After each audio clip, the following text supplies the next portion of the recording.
রান্না দিয়ে শুরু করছি আজকে। ব্লগটা শুরু করলাম তরকারি দিয়েই।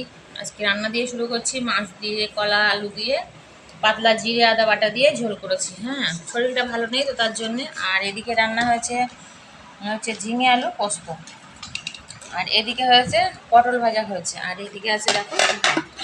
তো আজকে আমি প্রথম থেকে রান্না দিয়ে শুরু করলাম, ভিডিওটা দেখতে থাকো ভালো লাগলে। গুড মর্নিং, কেমন আছো তোমরা? আশা করি সবাই ভালো আছো এবং সুস্থ আছো। অনেকদিন পরে আজকে তোমাদের সামনে চলে এসেছি আবার নতুন করে। অনেকদিন ভিডিও দেওয়া হয়নি, আজকে এবার থেকে এই চ্যানেলে প্রতিনিয়ত তোমাদের সামনে আমি ভিডিও আনবো, ঠিক আছে? সকালবেলা রান্না করে নিয়েছি, তোমরা দেখেছো। রান্না দিয়ে আজকে ব্লগটা শুরু করলাম, সারাদিন দেখে থাকো কি হয় না, ঠিক আছে? চলো ভাতটা খেয়ে নিয়ে, সকালবেলা দুটো ভাত খেতে বসে গেছি। এখন কটা বাজে তোমাদেরকে বলছি।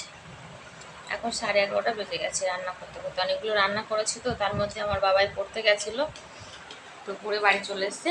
আর আমরা এখন খেতে বসে গেছি, এই দেখো। তো চলো খাওয়া দাওয়াটা সেরে নিই, আবার জল আসবে, জল আসলে কাজ করবো।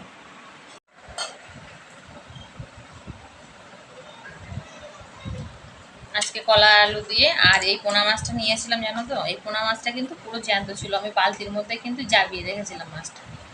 তো চলো খাওয়া দাওয়াটা সেরে নিই, তারপর আসছি। তরকারি দেখো, জিরে আদা বাটা দিয়ে তরকারি করেছি তো তার জন্য দিয়ে খেয়ে টেস্ট করে দেখবো।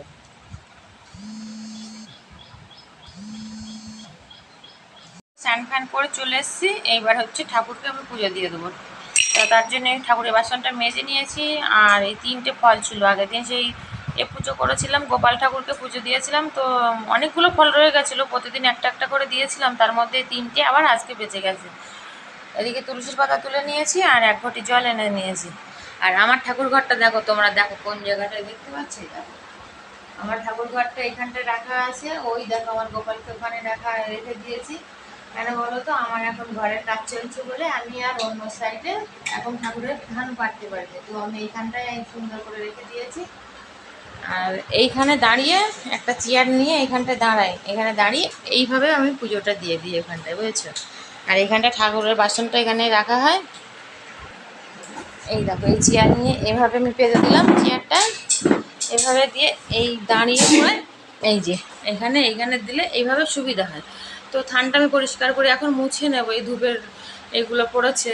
তো চলো আমি এখন পুজোটা দিয়ে নিই। আর আমার গোপাল ঠাকুরকে দেখো তোমরা, আমার গোপাল সোনার দেখো হাতটা পড়ে গেছে। আর এইখানে চেয়ারের উপরে উঠে দিলে না খুবই অসুবিধা হয়ে যায়, জানো তো, খুবই অসুবিধা হয়ে যায়। গোপাল, গোপাল সোনা, আমার গোপাল সোনার এটা নতুন বাসি এনে দিয়েছিলাম জন্মাষ্টমীতে। তো এইখানটায় আমার এখন গোপাল সোনাকে রেখেছি। আর আমার গোপাল সোনাকে দেখে দেখেছো তোমরা কত সুন্দর লাগছে। গোপাল সোনাকে এই জামাটা কিন্তু মানে জন্মাষ্টমীর দিন রাত্রিরে পরিয়েছিলাম। আর একটা জামা পরিয়েছিলাম, সেটা হচ্ছে সকালের দিকে পরিয়েছিলাম, এটা হচ্ছে রাত্রির দিকে পরিয়েছি। এই জামাটা রাত্রিরে পরিয়েছি।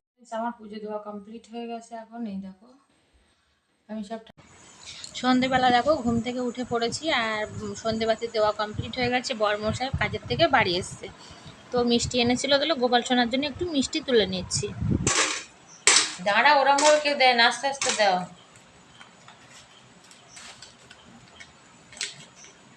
ব্যাধি কটা আছে গোপালের জন্য, ভেজে দেখি। ব্যাস ব্যাস, 3 না 3, 6টা থাক থাক, 6টাই থাক, 6টা থাক। 3টে থালা 2টো করে দিতে হবে, থাক ওই 3টে 6টা থাক। ভালোভাবে গুছিয়ে রেখে দেওয়া, আর এইগুলো এখন খাওয়া হবে।